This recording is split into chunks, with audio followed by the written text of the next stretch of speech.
Also, I think 27 is a surprise. And whenever there's a surprise bar, in other words, a low probability event, the market usually gets a second leg. So not a high probability short below 28. You certainly can do it for a swing. You know, some bar of the day will be the high of the day. So that means some reversal down will be the start of a sell-off from the high of the day. However, when the channel is this strongly up, this tight, with this many bull bars closing near their highs, the market usually has to transition into a trading range before it goes down very far. So the downside right now, I think, is not very good. So swing short or wait. For the bears, I think it's better to wait.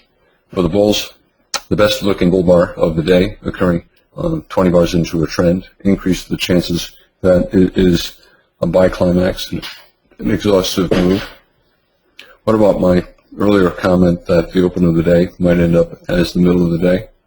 Well, now it's not going to be the middle of the day, but it still might be a magnet late in the day. Right now, I'm wondering if today is going to be doing the opposite of October 9th and 10th. Right, there we had a huge bull day followed by a big bear inside day. Here we have a big bear day, and we might be followed by a big bull inside day.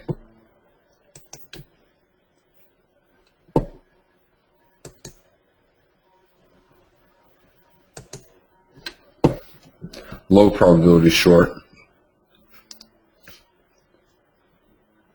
I think it's better to wait either for a strong bear breakout or for the market to go sideways and maybe generate more selling pressure and then a second entry short.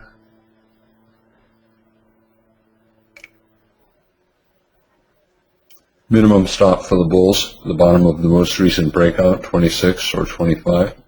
To me, it's important, or it can be important information if the 29th low does not fall below the 22 high. That would increase the chances that 27 is a measuring gap, and that would take us up to the high yesterday.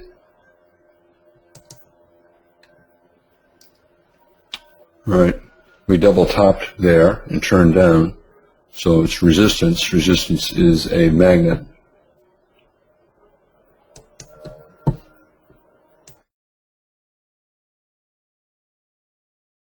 As far as buying the 28 low, the 29 high, you're buying at the top of a bull channel, so it's a swing buy only. Not yet high probability. Two dojis, not a strong looking buy. And we have a potential exhaustion gap or measuring gap, 27. So the bears are selling the 29 high, betting that the market will close the gap and fall back below 22. Bulls are buying up here, hoping to turn 27 into a measuring gap, and then they'll try to get the market up to the 60-minute moving average.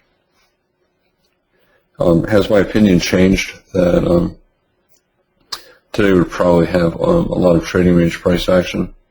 I'm more bullish than I was, but I think the fundamental point is the same. We had consecutive sell climaxes and then a lot of trading range type of price action in here. We're in a bull leg now, but I think the odds are greater that it's a bull leg and what will become a trading range than it is that it will be a bull leg and a big bull trend day.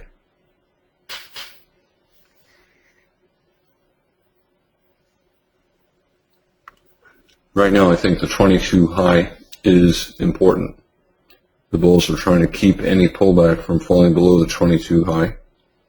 If the market does fall back below the 22 high, it weakens the bull case and increases the chances that we'll come back into this range below the 3 high. If the bulls are able to keep that gap open, it increases the chances that we'll go up for a measured move. What about shorting on a stop, one tick below the 22 high? Betting on 27 exhaustion gap. I would not sell that far down, but if we do fall below the 22 high, we'll probably start to evolve into a trading range. Suppose 31 is a big bear bar closing on its low at the 27 low, then we'll probably get more down, maybe a couple legs down. Right now the fight is whether or not 27 is a measuring gap or an exhaustion gap. Let's say we got an inside bar 31, then a high 2 buy 29, 31, but tight trading range. Low probability for scalping with stops. Scalpers are using limit orders, buying below 28, selling above 29, and probably selling above 31. Since it's a high 2 buy 31, I would not sell above it.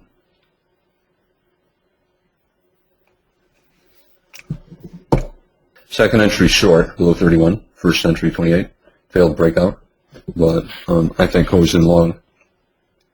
4 dojis, low probability short with a stop.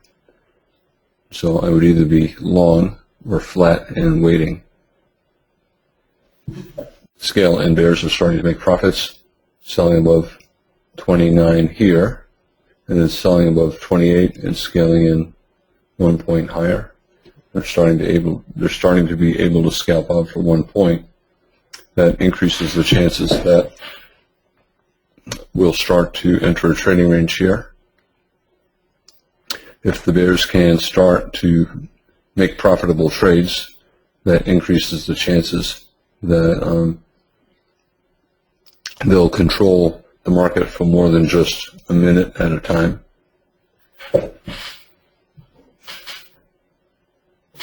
Bulls trying to create another gap, 32 close above 28 for another possible measured move up. Still always in long. But I suspect that a lot of the bulls are scalping more here and swinging less. 9 ticks above 31. That tells you a lot of the bulls are scalped for 2 points. They have limit orders. They bought 1 tick above 31. They place a limit order 8 ticks above that.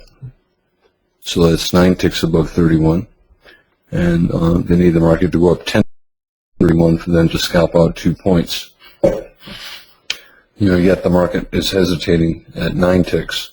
So that means there probably are a lot of sell limit orders from the bulls trying to scalp out with 2 points, which means the bulls are trying to scalp. So the bulls are trying to scalp, the bears are successfully scalping, increases the chances that we'll start to go sideways, even though there's very little selling pressure. For the bulls, another pullback from a breakout. For the bears, an IOI, high 2 final flag. For the bears, still a low probability short with a stop entry. For the bulls, I think it's a little bit tricky to buy above 33. Even though we're always in long. Stop at a minimum below 25 or 6, possibly below 30, but we're in a tight trading range. So I would not be surprised if we dipped below 30, even if we do continue up.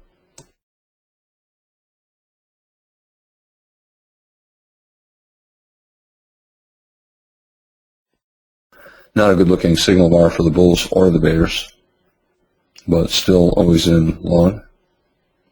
So the only way I would trade it is looking for the buy, or you could sell and scale in higher. But I think that's a little aggressive. Everyone wants to buy a pullback, and that's why we're not getting the pullback.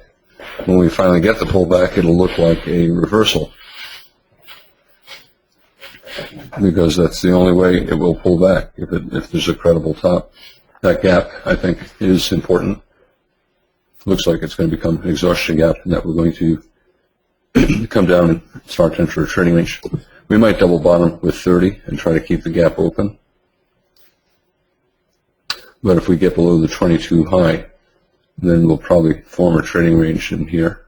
You can see the bulls are trying to defend the gap So they're buying at the 30 low, trying to keep the gap open.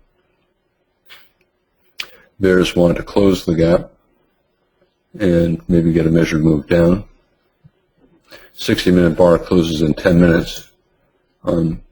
Bears would like to get a bear reversal bar. They certainly would like to get a close back below the high of the prior hour.